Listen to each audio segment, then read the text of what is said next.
आज से 9 दिन तक का एक नियम ले लो गुप्त नवरात्रे में कि मुझे शिवजी के मंदिर में अशोक सुंदरी वाली जगह पर एक बेलपत्र माँ हेमवती माता के नाम से, कौन सी माता? हेमवती, माँ हेमवती के नाम से एक बेलपत्र अशोक सुंदरी वाली जगह पर समर्पित करूंगी। 9 दिन का एक नियम धारण करो और 12वें या 15वें दिन आप देखिए आपका जो दुख है मेरा बाबा उसको काट कर ही रहा। गुप्त नवरात्रे जो आज से प्रारंभ हुए हैं, गुप्त नवरात्रे जो आषाढ़ महीने का ये गुप्त नवरात्रा है, इस नवरात्रे में हेमवती माता का स्मरण करना, एक बेलपत्र का पूजन करना या एक बेलपत्र के वृक्ष के नीचे आप 9 दिन तक भी, अगर मंदिर तक भी नहीं जा सकते, मंदिर में आप बेलपत्र रखने नहीं जा सकते, तो आपके घर के आंगन में, द्वारे पर, बगीचे में, आपके घर के पास अगर कोई बेलपत्र का पौधा है, वृक्ष है, उस बेलपत्र के वृक्ष के सामने एक बेलपत्र का पत्ता रखकर भी अगर आप उस पर जल चढ़ा रहे हैं या पूजन कर रहे हैं हेमवती माता के नाम से, तो उसका फल आपको मिलेगा। और मान लो बेलपत्र का वृक्ष भी नहीं है, हम मंदिर भी नहीं जा सकते, हम कहीं नहीं जा सकते, घर से बाहर कैसे निकलें? पानी तेज है, जलवृष्टि हो रही है, बहुत सा पानी है, तो क्या करें? अपने घर में जो शिवलिंग है, तुम्हारे घर में अगर जो शिवलिंग है, तुम्हारे घर में जो शिवलिंग विराजमान है, उसी शिवलिंग के साक्षी में, सम्मुख में भी अगर हेमवती माता का नाम लेकर अगर एक बेलपत्र समर्पित करोगे 9 दिवस तक, तो उसका फल मिलेगा जरूर, उसका जल, उसका फल मिलेगा। फिर से बोलो, कौन माता है? हेमवती माता। कौन है ये? शिव महापुराण की कथा कहती है, जब माता पार्वती जी हिमालय राज के घर में प्रगटी और हिमालयों की कंदरा में बैठकर मां पार्वती जी तप साधना में लीन हुई, जितनी परीक्षा भगवान शंकर ले सकते थे शिव जी ने सारी परीक्षा ली। ब्रह्मदेव परीक्षा लेने आए, भगवान नारायण परीक्षा लेने आए, इंद्रदेव आए, सप्तऋषि आए, सारे साधु संतों को परीक्षा लेने भेजा, पर मां उन परीक्षाओं में पास होती चली गई। तब भगवान शंकर ने दर्शन देकर कहा, पार्वती आज से तुम्हारा नाम हेमवती रहेगा।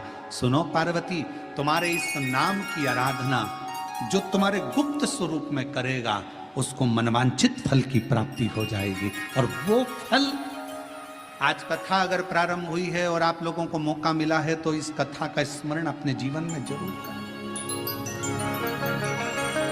अगर इस गुप्त नवरात्रे के अंतर्गत 9 लाल फूल और 5 श्वेत पुष्प, ये दोनों लोग हमारे शरीर को एक ऊर्जा देते हैं। गुप्त नवरात्रे के पहले दिन से ये शिव पुराण की कथा प्रारंभ हो रही है। और आप सबको मालूम होगा 4 नवरात्रे होते हैं। उन 4 नवरात्रे में 2 नवरात्रे गुप्त माने गए, और उसमें भी जो आषाढ़ महीने का जो नवरात्रा आता है, जो आज से प्रारंभ हुआ है, कहते हैं अगर कोई स्थिर होकर एकांत में बैठकर भगवान शंकर के नाम का मात्र संबोधन श्रवण कर लेता है, सुन ले, गुनगुना ले, शिव को याद कर ले, तो कहते हैं शिव और शक्ति की दोनों की कृपा उसके ऊपर बनी ही रहती है। और फिर निवेदन करेंगे, आज से नवरात्रे प्रारंभ हुए हैं, 9 दिन तक,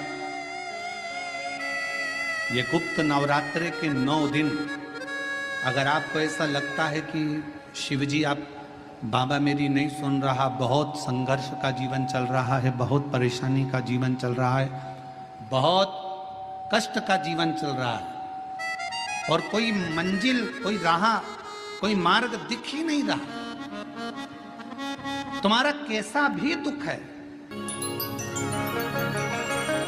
अगर इस गुप्त नवरात्रे के अंतर्गत 9 लाल फूल और 5 श्वेत पुष्प, ये दोनों लोग कहते हैं गुप्त नवरात्रे में हम देवी की आराधना करें, गुप्त नवरात्रे में हम भगवान की आराधना करें, पर शिव महापुराण की कथा कर रही है, भगवान शंकर का चरित्र कथा है, अगर आपने देवी भागवत का स्मरण किया हो या भगवान शिव की एक पवित्र आनंदमय कथा स्कंद पुराण के काशी खंड में अगर सुनी हो या उसमें भी नहीं पढ़ पाए हो तो शंगी ऋषि के चरित्र में आता है, शंगी बाबा ने वर्णन किया है कि किसी भी स्थान पर यदि हमारे घर में 2 शिवलिंग है नहीं है तो किसी अपने घर के गमले में बगीचे में 2 पार्थिव लिंग का निर्माण, उसमें एक शिव जी का स्मरण करें और एक में माता पार्वती जी का स्मरण, एक पर 9 पुष्प लाल और एक पर श्वेत पुष्प 5 समर्पित करें, बाबा की आराधना करें, घी का दीप लगाएं,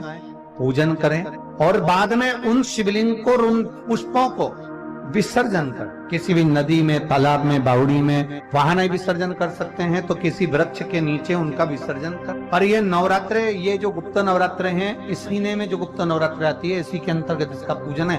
एक बार हमने पहले वर्णन किया था जिसके यहाँ संतान नहीं होती उसके लिए भी पहले जो आषाढ़ के महीने में जो गुप्त नवरात्रे आते हैं उसका स्मरण कराया था। चाहे गुप्त नवरात्रे हो चाहे सर्व नवरात्रे हो, केवल देवी की आराधना कर रहे हैं और सोचें कि हम माता जी की आराधना कर रहे हैं और माता जी हम पर प्रसन्न हो। शिव महापुराण की कथा कहती है कोई सी भी नवरात्रे में अगर आप शंकर भगवान की आराधना के साथ देवी की आराधना करेंगे तो शिव महापुराण की कथा कहती है महादेव शिव और शक्ति दोनों ही कृपा जरूर करते हैं, ये निश्चित। अगर हम शिव महापुराण की कथा को देखें तो माता पार्वती जी अपने तप को कर रही हैं। माँ जगज्जननी, माँ अम्बा, माँ जगज्जननी दुर्गा भवानी, अष्टभुजा धात्री माँ दुर्गा, माँ भवानी, माँ देवी, अगर शिव जी को प्राप्त करने के लिए कोई व्रत कर रही हैं, शंकर भगवान को प्राप्त करने के लिए कोई साधना कर रही हैं, भगवान को पाने के लिए कोई उपास कर रही हैं, यहाँ तक शिव महापुराण की कथा कहती है कि उन्होंने भोजन त्याग दिया था, जल त्याग दिया था, फल त्याग दिया था। शिव महापुराण की कथा कहती है केवल वृक्ष की पत्तियों को ग्रहण करती थी, वृक्ष की पत्ती को भी छोड़ दिया था। दुर्वा का एक छोटा सा अंश मां जगज्जननी माता पार्वती ग्रहण कर रही थी, एक छोटा सा अंश दुर्वा का, वो भी छोड़ दिया था। और जब माता पार्वती जी ने पत्ती छोड़ दी, दुर्वा खाना छोड़ दिया, फल खाना छोड़ दिया, भोजन करना छोड़ दिया, जल पीना छोड़ दिया, तब माता पार्वती केवल वायु का ही पान करती थी, केवल वायु का पान करती थी। समय ऐसा आया कि माता पार्वती जी ने वायु का पान भी नासिका की एक स्वर से करना प्रारंभ किया। धीरे धीरे माता पार्वती जी ने वायु को भी अपने अंदर रोक लिया। तब देवादिदेव महादेव पार्वती जी के सम्मुख में प्रकट हुए और शिव जी ने पार्वती को वर प्रदान किया। शंकर जी कहते हैं सुनो पार्वती, तुमने मेरी आराधना करी है, तुमने मेरी साधना करी है, मेरी साधना इतनी बलवान तुमने करी है कि तुम्हारी शक्ति प्रबल हो गई। पार्वती, आज मैं तुमको 2 वर देता हूं। मेरी विदर्भ की माताओं, नागपुर नगर की मेरी जीजियों और नागपुर नगर के मेरे जितने भाई लोग बैठे हैं, मेरे जीजाओं, बड़े सावधानी से कथा सुनो। इस नवरात्रे के अवसर पर दिल से सुन लिया तो निश्चित है आपकी झोली खाली नहीं रहेगी, मेरा देवादिदेव महादेव भर कर ही भेजेगा। ये रीते यहाँ भारत खाली ना जाता कोई दर से तुम्हारे, खाली ना जाता कोई दर से तुम्हारे, मैं भी खड़ी हूँ नन्ही बाहें पसारे। अपने हृदय से लगा लो, लगा लो, गिरा जा रहा हूँ, उठा लो, उठा लो। प्रभु अपने दर से अब तो न टालो, गिरी जा रही हो, उठा लो। शिवजी ने माता पार्वती को 2 वर दिए और वो दोनों वर आपके ध्यान में रहना चाहिए, आपके स्मरण में रहना चाहिए। शंकर भगवान ने माता पार्वती को 2 वर दिए जब माता पार्वती ने तप साधना करी। पहला वर मां पार्वती जी को देते हैं भगवान देवादिदेव महादेव, जो नारी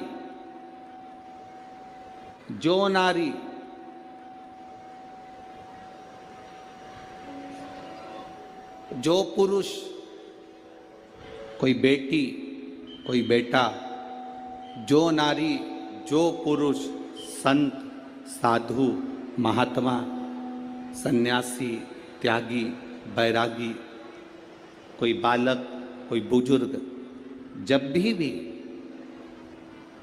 किसी व्रत को धारण करेगा, कोई भी व्रत हमने अपनी जिंदगी में उठा लिया, कोई व्रत धारण करेगा तो शंकर भगवान कहते हैं उस व्रत को पूर्ण करने की शक्ति बल पार्वती तुम और मैं शिव और शक्ति दोनों प्रदान करेंगे। जब भी कोई व्रत उठा,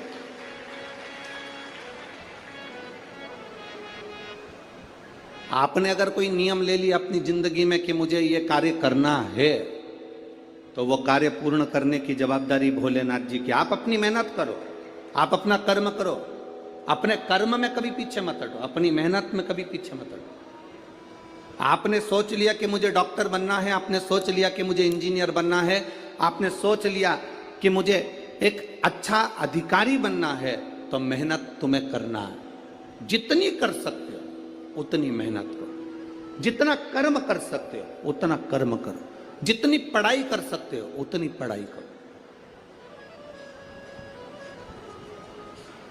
किसी आडंबर में पढ़कर कोई तुमसे कह दे कि मेरे पास आकर बैठ जाना, मैं तुमको ऐसा भभूति बनाकर दे दूंगा कि जिससे तुम पास हो जाओगे या जिससे तुम उत्तीर्ण हो जाओगे या तुम्हारी नौकरी लग जाएगी। ना ना ना, अपनी मेहनत अपना कर्म अपने को करना है, तब हम उन्नति की सीढ़ी पर चढ़ सकते हैं, आगे बढ़ सकते हैं। अपनी उन्नति की सीढ़ी पर चढ़ने के लिए अपनी मेहनत जरूरी है, अपनी मेहनत। आप अगर मेहनत करो ही नहीं और सोचो कि आप बहुत ऊपर की ओर बढ़ जाओ तो बड़ा कठिन है हमारा। नवरात्रे में जितनी शंकर की आराधना कर सकते हो उतनी करो। शंकर की आराधना करने से नवरात्रे में शक्ति का बल बढ़ता।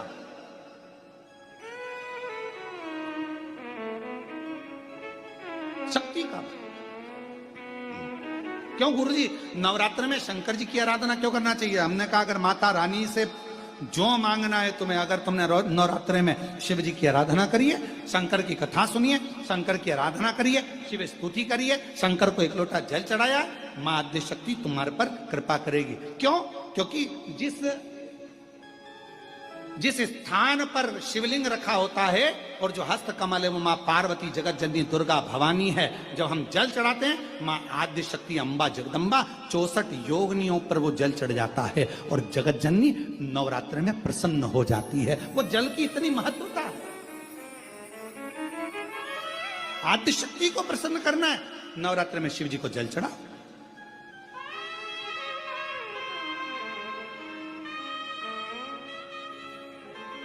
कोई बेटा बेटी है, कोई एग्जाम दे रहे हैं, कंपटीशन एग्जाम में बैठ रहे हैं, सर्विस के लिए जा रहे हैं, नौकरी के लिए जा रहे हैं, नौकरी नहीं लग रही है, हम कहेंगे लाल पुष्प की पत्तियों को प्रत्येक किसी भी नवरात्रि के अंदर, नवरात्रि के अंतर्गत 9 दिन का तुम नियम बना लो। जैसे कई माताओं का नियम रहता है, मेरा व्रत है, मैं दूध पर, एक गिलास दूध पर व्रत करूंगी, मैं नंगे पैर चलूंगी, मैं ये व्रत करूंगी, मैं वो व्रत करूंगी। मैं बेटा बेटियों से कहूंगा, नवयुवक बच्चों से कहूंगा, अगर आप कंपटीशन एग्जाम में बैठ रहे हो, अपनी पूरी मेहनत करो, पूरा परिश्रम करो, रात दिन एक करो और लगे रहो। और 9 दिन तक नवरात्रि में 9 लाल फूल की 9 पंखड़ियां या 9 कोई भी चावल लाल कलर में कर कर, कुंकू में कर कर, अगर माँ जगत जननी के मंदिर में नहीं जा सकते, माँ भीड़ रहे, तो शिवलिंग की जो जलाधारी है, जहां पानी गोल घूमता है, इस जलाधारी पर कहीं पर भी नवरात्रे में 9 दिन तक या तो लाल फूल की पंखड़ी 9 या 9 चावल के दाने लाल कलर कर कुंकू में, लाल चंदन में उस स्थान पर चढ़ाना प्रारंभ करो।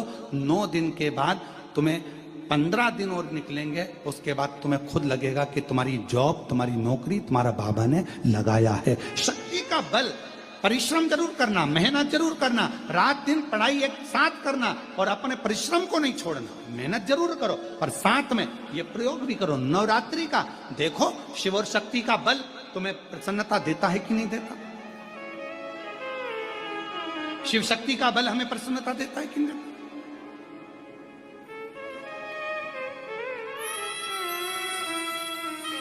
अब कई लोग ऐसे होते हैं, हम नवरात्रि आई है, माता रानी को भज रहे हैं, जगत जननी दुर्गा भवानी को भज रहे हैं, पर शिव जी के मंदिर तक नहीं जा रहे, समय नहीं मिल रहा मंदिर जाने का, क्योंकि माता जी के मंदिर जाते हैं, माता जी को प्रणाम। अरे उस शंकर को पहले भजो, सवेरे उठते से ही पहला 1 लोटा जल शिव को, क्योंकि उसी के माँ जगत जननी हस्तकमल पर जल जाना जरूरी है। शंकर का चढ़ा वो हमें फल प्रदान करे, सुख दे, आनंद का। देवी जी का दर्शन करा है तुम लोगों ने? अरे बोलो तो जम के, करा है। तलवार है उनके हाथ में, ठीक है। काय पे बैठी हैं? शेर पे। तुम मोटरसाइकिल पे बैठ के इतनी घबरा जाती हो कि कोई तुम्हें घूर के देख ले तो तुम्हारी आंख में आंसू आ जाता है। वो भवानी है, दुर्गा शेर पर बैठी थी। शुंभ और निशुंभ दोनों राक्षसों ने आकर कह दिया था, ए सुंदरी, हम दोनों में से एक से तू शादी कर ले तो बच जाएगी, नहीं तो मर जाएगी। देवी अंदर गई गुफा में, शंकर भगवान से कहा, शुंभ निशुंभ आए हैं दरवाजे पर। तो भगवान शंकर मुस्कुरा कर बोले, तुम मुझसे कहने आई हो, तुम स्त्री हो, एक नारी में आधा शंकर होता है। जब शंकर तुझ में है, शक्ति तुझ में है, शिव तुझ में है, तो तू दुनिया से निपट सकती है। चढ़ जा शेर पर, उठा तलवार, कर संहार। माता पार्वती जी कहती है, मैंने शास्त्र पढ़े हैं मेरे हाथ में, मैं वेद माता भी कहलाती हूं, मैं शास्त्र हाथ में रखती हूं, शस्त्र कैसे उठाऊं? शंकर भगवान कहते हैं, संस्कृति को बचाना है, संस्कारों को बचाना है तो शास्त्र उठाना पड़ेगा, और अपने आप को और सनातन धर्म को बचाना है तो शस्त्र भी उठाना पड़ेगा। ये हमारे को ऊपर निर्भर करता है। हम शास्त्र भी उठा सकते हैं और शस्त्र भी उठा सकते हैं। ये मां जगजननी दुर्गा भवानी का दर्शन करने जाओ तो उस माता को प्रणाम कर कर उससे कह कर आना, मां जब शास्त्र की जरूरत हो तब मुझे शास्त्र देना, और जब शस्त्र की जरूरत हो ऐसा बल देना, ऐसा शस्त्र देना कि दुनिया के लोग याद रखें, हम याद रखें। कभी जिंदगी में मौका मिले तो 5 दुर्बा, कितनी दुर्बा जम के बोलो जरा, 5 दुर्बा 1 बेलपत्र। कभी अगर मौका मिले जीवन में 5 दुर्बा 1 बेलपत्र,